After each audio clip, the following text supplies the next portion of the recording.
3D printing will have a broad impact in medicine over the next decade, and actually before that, in that we can generate models of things that now we rely on two-dimensional image for. So for example,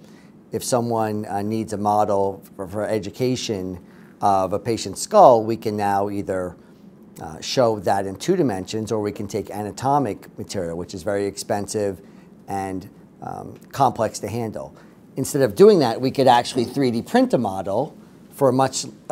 less expensive price, and we can use that model, which is really just as good as the anatomic material in many ways, and we can actually supplant that type of material with a 3D printed model like this. So 3D printing is actually poised to change medicine in the next decade, and even within the next decade, by our ability to generate models like this. This is a patient's knee, and this is actually a device that would actually be placed on top of the patient's knee to help support a joint that needs additional support for the patient to be mobile.